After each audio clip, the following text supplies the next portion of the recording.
ಎಲ್ಲಾ ಕೀಲ್ ನೋವುಗಳಲ್ಲಿ ಅತ್ಯಂತ ಹೆಚ್ಚು ಕಾಣಿಸ್ಕೊಳ್ಳುವಂತದ್ದು ಮಂಡಿ ನೋವು. ಈ ಮಂಡಿ ನೋವನ್ನ ನಾವು ಹೇಗೆ ಗೆಲ್ಲಬಹುದು? ಉದಾಹರಣೆಗೆ ಒಂದು ಬಿಲ್ಡಿಂಗ್ ಇದೆ ಅಂತ ಅನ್ಕೊಳ್ಳಿ. ಅದರಲ್ಲಿ ಉಪಯೋಗಿಸಿರುವಂತಹ ರಾ ಮೆಟೀರಿಯಲ್ಸ್, ಕಬ್ಬಿಣ, ಸಿಮೆಂಟು, ಮರಳು, ಟೈಲ್ಸ್ ಯಾವ ಕ್ವಾಲಿಟಿ ಇದ್ದಾಗಿರುತ್ತೆ ಅನ್ನೋದ್ರ ಮೇಲೆ ಅದು ಹೇಗ್ ಬಾಳಿಕೆ ಬರುತ್ತೆ, ಎಷ್ಟು ಗಟ್ಟಿಯಾಗಿದೆ ಅಂತ ನಿರ್ಧಾರ ಆಗುತ್ತೆ. ಅದೇ ರೀತಿ ನಮ್ಮ ಮೊಣಕಾಲು ಅಥವಾ ಮಂಡಿ ಚೆನ್ನಾಗಿರ್ಬೇಕು, ಸವಕಳಿ ಬರಬಾರ್ದು, ನೋವು ಬೇಗ ಕಡಿಮೆ ಆಗ್ಬೇಕು ಅಂತಂದ್ರೆ ಅದರಲ್ಲಿ ನಾವು ಉಪಯೋಗಿಸುವಂತಹ ರಾ ಮೆಟೀರಿಯಲ್, ಅಂದ್ರೆ ನಾವು ಸೇವಿಸುವಂತಹ ಆಹಾರ ಯಾವ ಕ್ವಾಲಿಟಿ ಇದ್ದು, ಯಾವ ಆಹಾರವನ್ನ ಸೇವಿಸ್ತೀವಿ ಅನ್ನೋದ್ರ ಮೇಲೆ ನಮ್ಮ ಮಂಡಿ ನೋವು ಎಷ್ಟು ಬೇಗ ಸರಿಪಡಿಸ್ಕೋಬಹುದು, ನೋವನ್ನ ಕಡಿಮೆ ಮಾಡಬಹುದು ಅನ್ನೋದು ನಿರ್ಧಾರ ಆಗುತ್ತೆ. ಅದೇ ಕಾರಣದಿಂದ 7 ಮುಖ್ಯವಾದ ಅಂಶದಿಂದ ಹೇಗೆ ನಮ್ಮ ಆಹಾರದಿಂದ ಮಂಡಿ ನೋವನ್ನ ಗೆಲ್ಲಬಹುದು ಅನ್ನೋದನ್ನ ಇವತ್ತು ನಾವು ನೋಡೋಣ. ನಮಸ್ಕಾರ, ನಾನು ನಿಮ್ಮ orthopedic surgeon doctor Kishan Bhagwat.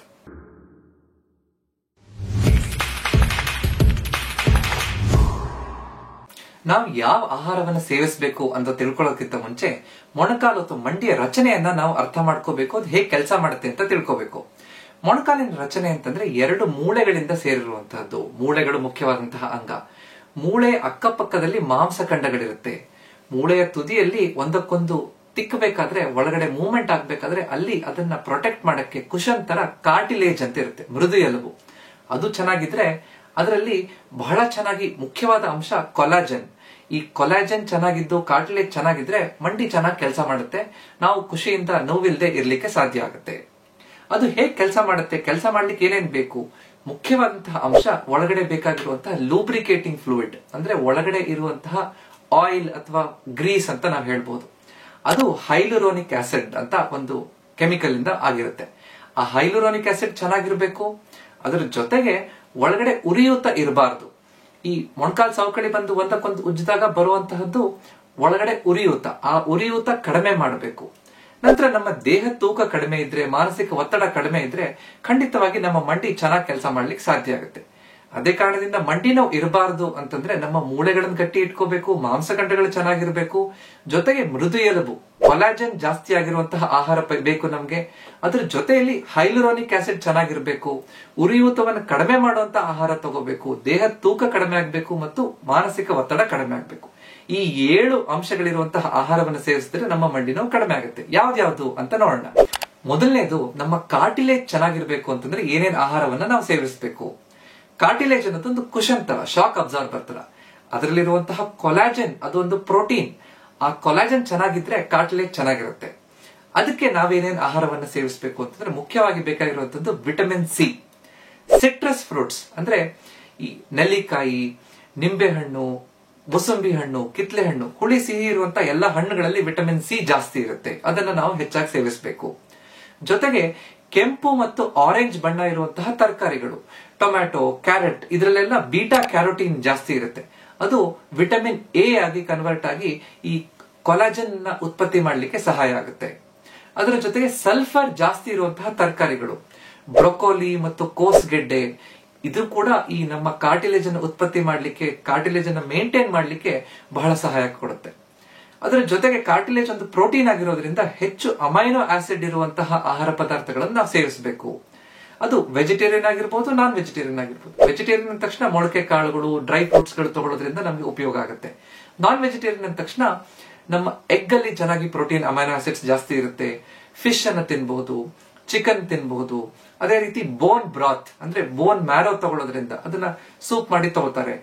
ಆ ರೀತಿ ಬೋನ್ ಬ್ರಾತ್ ಅನ್ನ ತಗೊಳ್ಳೋದ್ರಿಂದ ಕೂಡ ಈ ಕೊಲಾಜನ್ ಸಿಂಥಸಿಸ್ ಚೆನ್ನಾಗಾಗುತ್ತೆ. ನಮ್ಮ ಕಾರ್ಟಿಲೇಜ್ ಅಂದ್ರೆ ನಮ್ಮ ನಾರ್ಮಲ್ ದೇವ್ರು ಕೊಟ್ಟಿರುವಂತಹ ಶಾಕ್ ಅಬ್ಸಾರ್ಬರ್ ಜಾಯಿಂಟ್ ಅಲ್ಲಿ ಚೆನ್ನಾಗಿಡ್ಲಿಕ್ಕೆ ಸಾಧ್ಯ ಆಗುತ್ತೆ. ಮಂಡಿ ಸವಕಳಿ ಜಾಸ್ತಿ ಆಗೋದಿಲ್ಲ, ನೋವು ಬೇಗ ಕಡಿಮೆ ಆಗುತ್ತೆ. ಎರಡನೇದು, ನಮ್ಮ ಮೂಳೆಗಳು ಗಟ್ಟಿಯಾಗಿರ್ಬೇಕು. ಮೂಳೆಗಳು ಗಟ್ಟಿಯಾಗಿರ್ಬೇಕಂದ್ರೆ ಏನೇನ್ ತಿನ್ಬೇಕು ನಾವು? ಕ್ಯಾಲ್ಸಿಯಂ, ಪ್ರೋಟೀನ್ ಮತ್ತು ವಿಟಮಿನ್ ಡಿ ಜಾಸ್ತಿ ಇರುವಂತಹ ಆಹಾರ ಪದಾರ್ಥವನ್ನು ಸೇವಿಸಬೇಕು. ಇದನ್ನ ಹೇಗೆ ನೆನ್ಪಿಟ್ಕೋಬಹುದು? ಮುಖ್ಯವಾಗಿ 1 ಲೋಟ ಹಾಲನ್ನಾದ್ರೂ ಪ್ರತಿಯೊಬ್ಬರು ಕುಡಿಲೇಬೇಕು ಅಂತ ಹೇಳ್ತೀವಿ. ಹಾಲಷ್ಟೇ ಅಲ್ಲ, ಹಾಲಿನ ಪದಾರ್ಥಗಳು ಕೂಡ, ಹಾಲು, ಮೊಸರು, ಪನೀರ್, ಚೀಸ್, ಇದೆಲ್ಲದರಲ್ಲೂ ಕ್ಯಾಲ್ಸಿಯಂ ಜಾಸ್ತಿ ಇರುತ್ತೆ, ಪ್ರೋಟೀನ್ ಜಾಸ್ತಿ ಇರುತ್ತೆ.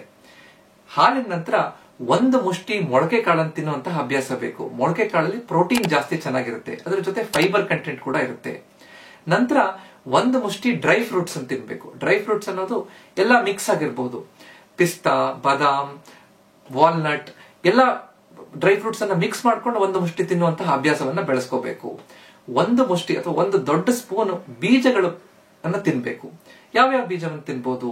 ಅಗಸೆ ಬೀಜ, ಚಿಯಾ ಬೀಜ, ಕುಂಬಳಕಾಯಿ ಬೀಜ, ಸೂರ್ಯಕಾಂತಿ ಬೀಜ, ಇದರ ಮಿಕ್ಸ್ ಅನ್ನ ತಿನ್ನುವಂತಹ ಅಭ್ಯಾಸವನ್ನು ಇಟ್ಕೋಬೇಕು. ಇದರಲ್ಲೂ ಬಹಳಷ್ಟು ನಮಗೆ ಪೋಷಕಾಂಶಗಳು ಮೂಳೆಗೆ ಬೇಕಾಗಿರುವಂತದ್ದು ಇರುತ್ತೆ. ಅದ್ರ ಜೊತೆಗೆ ಒಂದು ಹಣ್ಣನ್ನ ತಿನ್ನುವಂತಹ ಅಭ್ಯಾಸ ಬೇಕೇ ಬೇಕು ಅಂತ ಹೇಳ್ತೀವಿ. ಒಂದು ಹಣ್ಣು ತಿನ್ನೋದ್ರಿಂದ ಅದರಲ್ಲಿ ಬೇಕಾಗಿರುವಂತಹ ವಿಟಮಿನ್ಸ್ಗಳು, ನಮ್ಮ ಮೂಳೆ ಗಟ್ಟಿಯಾಗಿರ್ಲಿಕ್ಕೆ ಬೇಕಾಗಿರುವಂತಹ ಎಲ್ಲ ವಿಟಮಿನ್ಸ್ಗಳು, ಫೈಬರ್ಗಳು ಕೂಡ ಸಿಗುತ್ತೆ. ಜೊತೆಗೆ ಸೊಪ್ಪಿನ ಒಂದು ಪದಾರ್ಥ ಬೇಕು. ಹಸಿರು ತರಕಾರಿ ಮತ್ತು ಸೊಪ್ಪಿನಲ್ಲಿ ಬಹಳ ಚೆನ್ನಾಗಿ ಬೇಕಾಗಿರುವಂತಹ ವಿಟಮಿನ್ಸ್ ಗಳಿರುತ್ತೆ, ಮಿನರಲ್ಸ್ ಇರುತ್ತೆ, ಜೊತೆಗೆ ಫೈಬರ್ ಕೂಡ ಇರುತ್ತೆ. ಅದಕ್ಕೋಸ್ಕರ 1 ಲೋಟ ಹಾಲು, 1 ಮುಷ್ಟಿ ಮೊಳಕೆ ಕಾಳು, 1 ಮುಷ್ಟಿ ಡ್ರೈ ಫ್ರೂಟ್ಸ್, 1 ಮುಷ್ಟಿ ಬೀಜಗಳು, 1 ಹಣ್ಣು ಮತ್ತು 1 ಸೊಪ್ಪಿನ ಪದಾರ್ಥ, ಈ 6 ಅಂಶಗಳಿದ್ರೆ ನಮ್ಮ ಮೂಳೆ ಗಟ್ಟಿಯಾಗಿರ್ಲಿಕ್ಕೆ ಡೌಟೇ ಇಲ್ಲ. ಕ್ಯಾಲ್ಸಿಯಂ ಹೆಚ್ಚಿರುವಂತಹ ಆಹಾರ ಪದಾರ್ಥಗಳು ಯಾವುದು? ವಿಟಮಿನ್ ಡಿ ನಮಗೆ ಸೂರ್ಯನ ಕಿರಣಗಳಿಂದ ಮತ್ತು ಆಹಾರದಿಂದ ಹೇಗೆ ಸಿಗುತ್ತೆ? ಗಟ್ಟಿಯಾದ ಮೂಳೆಗಳಿಗೆ ಮನೆಮದ್ದು ಏನು? ಈ ಎಲ್ಲ ವಿಷಯಗಳ ಬಗ್ಗೆ ನಾನು ವಿಡಿಯೋ ಮಾಡಿದ್ದೀನಿ. ಅದರ ಲಿಂಕ್ ಅನ್ನ ಡಿಸ್ಕ್ರಿಪ್ಷನ್ ಹಾಕಿರ್ತೀನಿ, ಅದನ್ನು ಕೂಡ ನೀವು ನೋಡಬಹುದು. ನಂತರ 3ನೇ ವಿಷಯ, ಮಾಂಸಖಂಡಗಳು ಗಟ್ಟಿಯಾಗಿರ್ಬೇಕು ಅಂದ್ರೆ ನಾವೇನೇನು ತಿನ್ಬೇಕು? ಮಂಡಿ ಚೆನ್ನಾಗಿರ್ಬೇಕು ಅಂದ್ರೆ ಅಕ್ಕಪಕ್ಕದ ಮಾಂಸಖಂಡಗಳು ಚೆನ್ನಾಗಿರ್ಬೇಕು. ಅದರ ರಕ್ತ ಸಂಚಾರ ಚೆನ್ನಾಗಿರೋದ್ರಿಂದ, ಮಾಂಸಖಂಡಗಳು ಗಟ್ಟಿ ಇರೋದ್ರಿಂದ ಒಳಗಡೆ ಮಂಡಿ ಫಂಕ್ಷನ್ ಚೆನ್ನಾಗಾಗುತ್ತೆ, ಬೇಗ ಅದು ಸವಕಳಿ ಆಗೋದನ್ನ ತಡೆಯುತ್ತೆ. ಸುಲಭವಾಗಿ ನಾವು ಅದನ್ನ ವ್ಯಾಯಾಮಗಳಿಂದ ಮಾಂಸಖಂಡಗಳನ್ನ ಗಟ್ಟಿಯಾಗಿ ಇಟ್ಕೋಬಹುದು. ಆದ್ರೆ ಮುಖ್ಯವಾಗಿ ಆಹಾರದಿಂದ ಮಾಂಸಖಂಡಗಳನ್ನ ಬೇಗ ಗಟ್ಟಿ ಮಾಡ್ಕೊಳ್ಳಿಕ್ಕೆ ಸಾಧ್ಯ ಆಗುತ್ತೆ. ಮಾಂಸಖಂಡಗಳು ಗಟ್ಟಿ ಇರಬೇಕು ಅಂತಂದ್ರೆ ಪ್ರೋಟೀನ್ ಜಾಸ್ತಿ ಬೇಕು, ಮುಖ್ಯವಾಗಿ ಮೆಗ್ನೀಷಿಯಂ ಬೇಕು. ಪ್ರೋಟೀನ್ ಜಾಸ್ತಿ ಬೇಕು ಅಂದ ತಕ್ಷಣ ಮತ್ತೆ ವೆಜಿಟೇರಿಯನ್ ಪ್ರೋಟೀನ್ ಆಗಿರ್ಬೋದು, ನಾನ್ ವೆಜಿಟೇರಿಯನ್ ಪ್ರೋಟೀನ್ ಆಗಿರ್ಬೋದು. ಆದ್ರೆ ಮುಖ್ಯವಾಗಿ ನಾವು ಬೇಕಾಗಿರುವಂತದ್ದು ಲೀನ್ ಪ್ರೋಟೀನ್ ಅಂತ ಹೇಳ್ತೀವಿ. ಲೀನ್ ಪ್ರೋಟೀನ್ ಅಂದ್ರೆ ಫ್ಯಾಟ್ ಜೊತೆ ಮಿಕ್ಸ್ ಇಲ್ಲದೆ ಇರುವಂತಹ ಪ್ರೋಟೀನ್. ಅದು ಹೆಚ್ಚಾಗಿ ವೆಜಿಟೇರಿಯನ್ ಸೋರ್ಸಸ್ ಅಲ್ಲಿ ಸಿಗುತ್ತೆ. ನಾನ್ ವೆಜ್ ಸೋರ್ಸಸ್ ಆದ್ರೆ ಅದು ಫಿಶ್ ಅಲ್ಲಿ ಸಿಗುತ್ತೆ, ಎಗ್ ಅಲ್ಲಿ ಸಿಗುತ್ತೆ ಮತ್ತು ಚಿಕನ್ ಅದರಲ್ಲಿ ಸಿಗುತ್ತೆ. ವೆಜಿಟೇರಿಯನ್ ಪ್ರೋಟೀನ್ ಅಂದ ತಕ್ಷಣ ಹಾಲು, ಮೊಳಕೆ ಕಾಳು ಮತ್ತು ಈ ಡ್ರೈ ಫ್ರೂಟ್ಸ್, ಸೀಡ್ಸ್ ಅಲ್ಲಿ ಕೂಡ ಸಿಗುತ್ತೆ. ಮೆಗ್ನೀಷಿಯಂ ಜಾಸ್ತಿ ಇರುವಂತಹ ಆಹಾರ ಪದಾರ್ಥಗಳು ಯಾವ್ದ್ಯಾವ್ದು? ನಮ್ಮ ಸೊಪ್ಪುಗಳಲ್ಲಿ ಮೆಗ್ನೀಷಿಯಂ ಜಾಸ್ತಿ, ಬಾಳೆಹಣ್ಣಲ್ಲಿ ಜಾಸ್ತಿ, ಅವೊಕ್ಯಾಡೋ ಅಲ್ಲಿ ಜಾಸ್ತಿ, ಅದೇ ತರ ಡ್ರೈ ಫ್ರೂಟ್ಸ್ ಅಲ್ಲಿ ಅದು ಬಾದಾಮಿ ಆಗಿರಬಹುದು, ಅದರ ಜೊತೆಗೆ ದ್ರಾಕ್ಷಿ ಆಗಿರ್ಬೋದು, ಇದೆಲ್ಲದರಲ್ಲೂ ಈ ಮೆಗ್ನೀಷಿಯಂ ಜಾಸ್ತಿ ಇರುತ್ತೆ. ಅದರ ಜೊತೆಗೆ ಈ ಬೀಜಗಳ ಮಿಕ್ಸ್ ಅಂತ ನಾನೇನು ಅವಾಗ ಹೇಳಿದೆ, ಬೀಜ ತಿನ್ನೋದ್ರಿಂದ ಅದರಲ್ಲೂ ಕೂಡ ಮ್ಯಾಗ್ನೀಷಿಯಂ ಜಾಸ್ತಿ ಇರುತ್ತೆ. ಸೊ ಇದೆಲ್ಲದನ್ನು ನಾವು ಪ್ರತಿದಿನ ತಿನ್ನುವಂತಹ ಅಭ್ಯಾಸ ಇಟ್ಕೊಂಡ್ರೆ ನಮ್ಮ ಮೂಳೆಗಳು ಚೆನ್ನಾಗಿರುತ್ತೆ, ಮಾಂಸಖಂಡಗಳು ಚೆನ್ನಾಗಿರುತ್ತೆ. ಅದರಿಂದ ನಮ್ಮ ಮಂಡಿ ನೋವು ಬರ್ದೇ ಇರೋ ರೀತಿಯಲ್ಲಿ ನಾವು ನೋಡ್ಕೋಬಹುದು, ಬಂದಿದ್ರು ಕೂಡ ಬೇಗ ಗುಣಪಡಿಸ್ಕೊಳ್ಳಿಕ್ಕೆ ಸಾಧ್ಯ ಆಗುತ್ತೆ. 4ನೇದು, ನಮ್ಮ ಕೀಲ್ನಲ್ಲಿರುವಂತಹ ಹೈಲುರೋನಿಕ್ ಆಸಿಡ್ ಅಂದ್ರೆ ಒಳಗಡೆ ಇರುವಂತಹ ಲೂಬ್ರಿಕೇಟಿಂಗ್ ಫ್ಲೂಯಿಡ್, ಆಯಿಲ್ ಅಥವಾ ಗ್ರೀಸ್ ಅಂತ ನಾವೇನ್ ಹೇಳ್ತೀವಿ, ಅದನ್ನ ಹೆಚ್ಚು ಮಾಡ್ಲಿಕ್ಕೆ ಏನೇನು ಆಹಾರ ಬೇಕು? ತರಕಾರಿಯಲ್ಲಿ ಬ್ರೊಕೋಲಿ, ಅದರಿಂದ ಈ ಹೈಲುರೋನಿಕ್ ಆಸಿಡ್ ಜಾಸ್ತಿ ಆಗ್ಲಿಕ್ಕೆ ಸಾಧ್ಯ ಆಗುತ್ತೆ. ಹಣ್ಣುಗಳಲ್ಲಿ ಸಿಟ್ರಸ್ ಫ್ರೂಟ್ಸ್, ವಿಟಮಿನ್ ಸಿ ಜಾಸ್ತಿ ಇರುವಂತಹ ಹಣ್ಣುಗಳು, ಇದರಲ್ಲಿ ಈ ಹೈಲುರೋನಿಕ್ ಆಸಿಡ್ ಜಾಸ್ತಿ ಆಗುತ್ತೆ. ನಂತರ ಸೋಯಾ ಪ್ರಾಡಕ್ಟ್ಸ್, ಸೋಯಾ ಚಂಕ್ ಆಗಿರ್ಬೋದು, ಸೋಯಾ ಮಿಲ್ಕ್ ಆಗಿರ್ಬೋದು, ಇದರಿಂದ ಕೂಡ ನಮ್ಗೆ ಉಪಯೋಗ ಆಗುತ್ತೆ. ಮುಖ್ಯವಾಗಿ ಈ ಬೀಜಗಳಲ್ಲಿ ಪಂಪ್ಕಿನ್ ಸೀಡ್ಸ್ ಅಂದ್ರೆ ಕುಂಬಳಕಾಯಿ ಬೀಜದಲ್ಲಿ ಜಿಂಕ್ ಜಾಸ್ತಿ ಇರುತ್ತೆ. ಇದರಿಂದ ಕೂಡ ನಮ್ಮ ಕೀಲನ್ನ, ಆ ಒಳಗಡೆ ಇರುವಂತಹ ಆಯಿಲ್ ಪ್ರೊಡಕ್ಷನ್ಗೆ ಬಹಳ ಸಹಾಯಕ ಆಗುತ್ತೆ. ನಂತರ ಬೇರೆ ನಟ್ಸ್ಗಳು ಅಂದ್ರೆ ನಾವು ತಿನ್ನುವಂತಹ ಡ್ರೈ ಫ್ರೂಟ್ಸ್ ಜೊತೆಗೆ ಕೆಲವೊಂದು ಬ್ರೆಜಿಲ್ ನಟ್ಸ್ ಅಥವಾ ಮೆಕಡೆಮಿಯಾ ನಟ್ಸ್ ಅಂತ ಬರುತ್ತೆ, ಅದರಿಂದ ಕೂಡ ಈ ಕೀಲಿನ ಒಳಗಡೆ ಇರುವಂತಹ ಲೂಬ್ರಿಕೇಶನ್ ಚೆನ್ನಾಗಾಗ್ಲಿಕ್ಕೆ ಸಹಾಯಕ ಆಗುತ್ತೆ. 5ನೇದು, ಆಂಟಿ ಇನ್ಫ್ಲಮೇಟರಿ ಆಹಾರ ಪದಾರ್ಥಗಳು.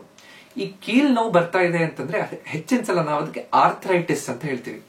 ಐಟಿಸ್ ಅಂದ್ರೆ ಉರಿಯೂತ, ಕೀಲ್ನಲ್ಲಿ ಉರಿಯೂತ ಬರ್ತಾ ಇದೆ, ಅದನ್ನ ಬರಬಾರದು ಅಂತಂದ್ರೆ ಏನೇನು ಆಹಾರವನ್ನು ನಾವು ಸೇವಿಸಬೇಕು? ಹಣ್ಣುಗಳಲ್ಲಿ ಮುಖ್ಯವಾಗಿ ಪೈನಾಪಲ್, ದಾಳಿಂಬೆ ಹಣ್ಣು ಮತ್ತು ಬೆರ್ರಿ ಹಣ್ಣುಗಳು. ಬೆರ್ರಿ ಹಣ್ಣುಗಳು ಅಂತಂದ್ರೆ ಸ್ಟ್ರಾಬೆರಿ, ರಾಸ್ಬೆರಿ, ಬ್ಲೂಬೆರಿ, ಈ ಎಲ್ಲ ಹಣ್ಣುಗಳು.